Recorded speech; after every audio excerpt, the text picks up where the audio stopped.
잘라내가지고 이제 목소리를 잃어버렸어요. 목을 쓰지 못하게 됐을 때. 그 좌절감, 아픔 겪으면서 있는데, 이 배재철 씨의 목소리를, 테너 배재철의 목소리를 너무 좋아했던 일본의 어떤 친구가 일본을 초청해가지고 일본에서 목소리 재생, 목소리 성형이라는 게 있거든요. 요즘 사람 얼굴 성형만 있는 거 아니고 목소리 성형이 있어요. 성대를 이렇게 성형하고 하는 그런 목소리 성형의 최고의 의사인 이시키 박사님이라는 분이 계세요. 그분에게 소개가 돼가지고 그분이 성대에 이렇게 수술을 하는 장면이 이렇게 유튜브에 나와 있는데 그거 보니까 그거 재밌더라고요. 얼굴하고 여기를 다 가려놓고 성대를 이렇게 다 열어가지고 오픈하고 거기에 망치 같은 걸로 성대에 그 있는, 이분이 문제는 그 보컬 코드라는 게 두 개가 있잖아요. 그 중에 하나가 망가져가지고 하나는 고정을 하고 이 하나로 소리가 나게 만드는 그런 작업인데, 이걸 붙일 수 있도록 이거를 뼈를 이렇게 망치로 쳐가지고 빡빡빡 치면서 이제 테스트를 하는 거죠.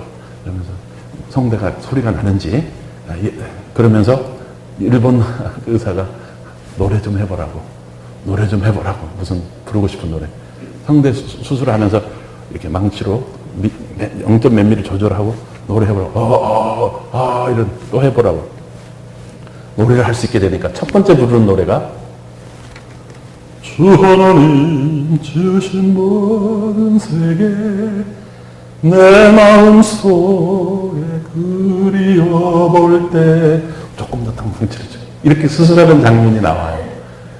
그리고 나서 늘 그분은 가는 곳마다 이제 나중 목소리를 회복하게 됐어요. 그래서 그분 뭐 KBS 방송, 뭐 SBS, 뭐 조선일보 나왔어요. 오페라 가수 배재철 목소리 되찾았다. 조선일보 기사. 기적을 만드는 오페라 가수 CGN TV. 여러분 목소리 테너 배재철의 도전 KBS. 영혼의 목소리를 얻은 오페라 가수 배재철. 이런 식으로 전에는 힘으로 노래를 불렀는데 이제는 영혼으로 노래를 불러서 하나님을 찬양하는 가수가 되었는데, 이분이 간증을 하면서 하나님의 은혜가 얼마나 귀한지 하나님의 은혜를 이야기하고 있습니다. 오늘 우리는 은혜의 사람 바울을 만나게 됩니다. 우리 바울 이야기는 너무 많이 들어서 잘 안다고 생각하지만 우리가 진정으로 누가 바울인지, 바울의 진심이 어디에 있었는지, 바울을 바울되게 하는 것이 무엇이었는지를 깊이 이해하지 못하고 넘어가는 경우가 많아요. 여러분, 바울을 제대로 이해하기 위해서는 이 고린도서 12장을 정확하게 이해해야만 바울을 바로 이해할 수가 있습니다. 제 친구 목사님이 한번 운전을 하는데 어느 도시를 갔는데, 도시에 이 밤에 도착했는데 이 가로수 등불빛이 너무 어둡더래요. 그래서 왜 이렇게 이 동네는 이렇게 빛을 어둡게 만들었나 이러면서 시장부터 한참 욕을 하고 갔대요. 근데 나중에 보니까 낮에 썼던 선글라스를 자기가 쓰고 있어가지고, 사람은 자기 안경으로 세상을 보는 거예요. 여러분 세상을 볼 때 내가 무슨 안경을 쓰고 보느냐 참 중요해요. 저는 오늘 여러분들에게 은혜의 안경을 하나씩 다 선물을 드리고 싶은 거죠. 모든 것을 볼 때 은혜의 안경을 딱 쓰고 보면 모든 게 달라져. 안경이라는 게 참 희한하더만요. 안 보이는 것도 보이고, 그죠? 예, 멀리 있는 것도 보이고. 참 안경이라는 게 희한해.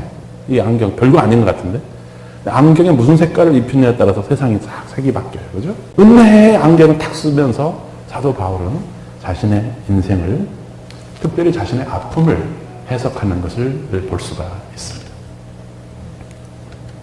나의 약함을 자랑하겠다. 사람들은 다 강함을 자랑하고 싶어 하지 약함을 자랑하고 싶은 사람이 어디 있어요? 굉장히 좀 패러독시칼한 거죠.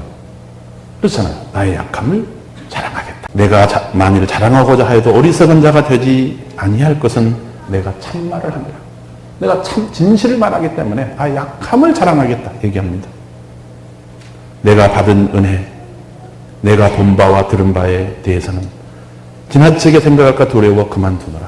비밀스러운 영적인 경험이 있었어요. 어떤 사람들은 뭐 밤에 꿈만 잘못 무슨 희한한 꿈 꾸고 와서 천국 갔다 왔다고 하고 뭐 괜히 엉뚱한 소리 하는, 헛소리 하는 사람들 많잖아요. 사도 바울은 그만두노라 안 했어요. 그것은 자기 개인이 간직할 것이지 자랑할 것이 못 돼요. 왜냐하면 그것은 사탄의 사탄이 밤에 돌려준 비디오일 수 있는 가능성이 많거든요. 셀프톡이라든지 뭐 비전이라든지 이런 것들은 많은 경우 이게 와이어레스로 잡히기 때문에 사탄이 보낸 전파도 잡고 하늘이 보낸 전파도 잡는데 그거를 잘못 봐가지고 엉뚱한 길로 가는 사람이 특별히 기독교나 한다는 사람들 가운데 특별히 산신령과 가까운 분들 가운데 그런 사람이 많아. 그거 조심해야 돼. 사도 바울은 자랑하지 않았어요. 여러 계시를 받은 것이 지극히 크므로 너무 자만하지 않게 하시려고 내 육체의 가시 사탄의 사자를 주셨다. 이는 나를 쳐서 너무 자만하지 않게 하려 함이라. 내가 이걸 떠나가기 위하여 3번 주께 간구하였더니 나에게 이르시기를 내 은혜가 내게 족하도다. 내 은혜가 내게 족하도다.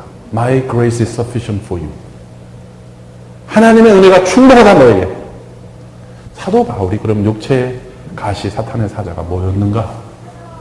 여러 가지 학설이 있습니다. 근데 제가 가장 신빙성 있는 학설은 사도 바울이 간지를 알았다라는 학설이 있고요. 안지를 알았다. 간질과 안지를 알았다. 그래서 사도 바울은 눈이 안 좋아서 이 성경을 쓸 때도 본인이 쓰지 못하고 대피를 시켰어요. 그래서 이 성경을 쓰는 나 더디오도 여러분과 무난하노라. 그래서 더디오라는 사람이 대피를 했다는 게 성경에 기록되어 있기 때문에 사도 바울이 다 직접 쓰지 못했어요. 생각해 보세요, 여러분. 위대한 사도 바울이 오셨습니다. 부흥 강사, 말씀을 전하다가 갑자기 강대상에서 거품을 품고 쓰러집니다. 그러면 사람들이 생각할 때 아니 사도 바울의 손수건만 뭐 이렇게 돼도 그 능력이 나가서 병이 고쳐진다는데 저분은 왜 저렇게 거품 물고 쓰러지시지? 너의 믿음을 시험할 만한 것이 내게 있었으나 너희들이 나를 천사와 같이 영접하였느니라는 말씀이죠. 그들의 믿음을 시험할 만큼 뭔가 something special, 특별한 충격을 줄 만한 병이 사도 바울에게 있었다는 거죠. 치명적인 약점이 있었다는 거죠. 그래도 그의 약점을 보지 않고 사도 바울이 전하는 하나님의 말씀을 들으면서 사람들은 은혜를 받고 그를 천사처럼 대접했다는 거예요. 말씀을 전하는 주의 종들 약점이 많아요. 그러나 은혜의 안경을 쓰면 하나님의 말씀만 들리지 다른 게 안 보이거든. 근데 사탄의 안경을 딱 쓰면은 눈이 밝아져가지고 그냥 돋보기거든요. 그러니까 약점만 크게 보여. 다른 건 안 보여. 어떤 안경 쓰시겠어요? 은혜의 안경. 아멘. 그래서 내 은혜가 내게 족하도다 말씀해서 그 다음부터 모든 약한 것을 자랑하게 됩니다. 왜냐하면 내가 약할 때 곧 그때가 세상 사람들은 힘을 추구합니다. 강해지기를 원합니다. 부자가 되기를 원합니다. 그러나 주님께서는 약해지라고 말씀하십니다. 사도 바울의 은혜가 너무 크기 때문에 그 은사를 너무 자랑하다 보면 교만하다 보면 하나님이 다 없어지잖아요. 그래서 하나님께서 그에게 가시를 주셨는데 가시가 큰 유익을 바울에게 가져다 줬습니다. 몇 가지. 첫 번째, 사도 바울이 겸손해졌습니다. 사도 바울은 원래 교만하고 성격이 완악한 사람이에요. 오죽하면 예수 믿는 사람들 쳐 죽이겠다고 그래서 그 도시락 싸가지고 말을 타고 그를 쳐 죽이기 위해서 가냐 말이지. 다메섹 도상에서 벼락을 맞아서 죽어야 될 사람이야. 그때 하늘의 빛이 임했다 이 말은 벼락을 때렸다 이 말이거든요. 그때 하나님께서 벼락을 쳐서 죽였어야 될 사람인데 죽어야 될 사람인데 그때 계시를 받았어요. 이방인의 사도가 됩니다. 사도 바울은 늘 마음속에 내가 그때 죽었어야 되는데 벼락 맞아 죽어도 싼 사람인데 스데반 죽였으면 됐지. 또 그 다음에 도시락까지 싸가지고 저 먼 데까지 가서 말을 타고 가서 또 그것도 허락을 맡아서 뭐 피시 라이센스 따듯이 무슨 산에 무슨 저기 누구 뭐 산에 뭐 잡으려면 라이센스 잡아야 되잖아. 따야 되잖아요. 그거 따가지고 그거 다 쳐 죽이기 위해서 그 사도 바울이 가졌던 그 많은 지식 가말리엘 문화에서 배웠던 율법의 지식은 나사렛 예수가 메시아가 될 수가 없어요. 어떻게 나사렛 예수가 메시아가 됩니까? 특별히 그가 십자가에 달려 죽었어요. 사형을 당했어요. 어떻게 그가 메시아가 될 수 있어요? 이건 랍비 바울의 신학으로는, 가말리엘의 신학으로는 이해가 되지 않는 겁니다. 왜냐하면 성경에 분명히 율법에 적혀 있거든요. 나무에 달린 자마다 하나님에게 저주를 받은 자라. 그렇다면 논리적으로 생각해 보세요. 어떻게 하나님이 자기 자식을 저주를 하냔 말이지. 그 저주를 받은 자가 어떻게 하나님이 되고 메시아가 되냐. 말이 되는 소리를 해야지. 말이 되는 소리를. 이 이단들을 척결해야지. 그래서 도시락 싸가지고 간 거죠. 그가 팍 벼락을 맞죠. 계시를 받고. 누구십니까? 내가 핍박하는 나사렛 예수다. 하신 주님을 만나게. 승천하신, 부활 승천하신 부활의 주님을 만나게 되어서 사도 바울은 십자가도 부활로 해석을 하고, 부활의 주님, 높은 영광 중에 계시는 주님으로 보면서 자기를 살려서 이방의 사도로 택하신 이 은혜를 너무너무나 감사하고, 또 그 다음에 많은 지혜를 주셔서 하나님의 율법의 말씀을 바로 깨닫게 한 것도 감사하게 생각하고, 모든 것을 은혜로 알고 감사하게 생각했어요. 그리고 누가를 굉장히 귀하게 여겼습니다. 여러분, 나폴레옹 같은 사람도 간질병이 있었다 그러잖아요. 원래 간질이라는 게 전에는 흔했어요. 머리를 다친다든지 하게 되면, 어디서 떨어진다든지 하면 뇌에 문제가 생겨서 간질이 올 수가 있거든요. 나폴레옹도 간질을 하게 되면 옆에 있는 병사가 있다가 입에 재갈을 물려가지고 이를 망가뜨리는 거를 이가 망가지지 않도록 했다는 그런 기록들이 있잖아요. 유명한 사람들 가운데 간질 있는 사람들이 많이 있었어요. 그런데 사도 바울은 의사 누가가 늘 동행했기 때문에 하나님께서 개인 의사를 주셨으니 얼마나 감사해요. 그리고 누가에게 늘 잘해줬어요. 겸손한 거죠, 그만큼. 그래서 바울이 생각하는 은혜는 뭐냐? 나 같은 사람을 겸손하게 만들어준 은혜가 가장 큰 은혜다. 아멘. 은혜를 받은 사람은 겸손해요. 아멘. 아무리 많은 지식을 가지고 있고 아무리 많은 영적인 체험을 갖고 있다 할지라도 겸손한 사람. 여러분 보셔가지고 교만한 사람 만나면 그분하고 가까이 하지 마세요. 아멘. 그분은 하나님이 쓰시는 분이 아닙니다.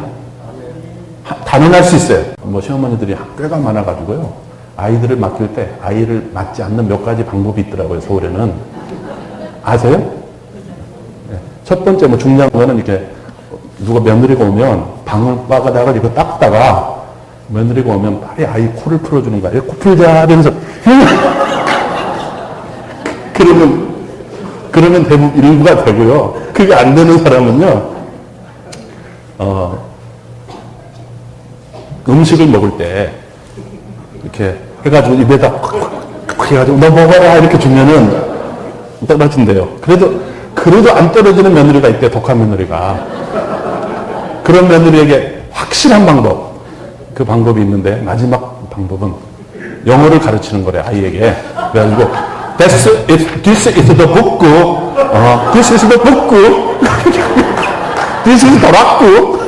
그래가지고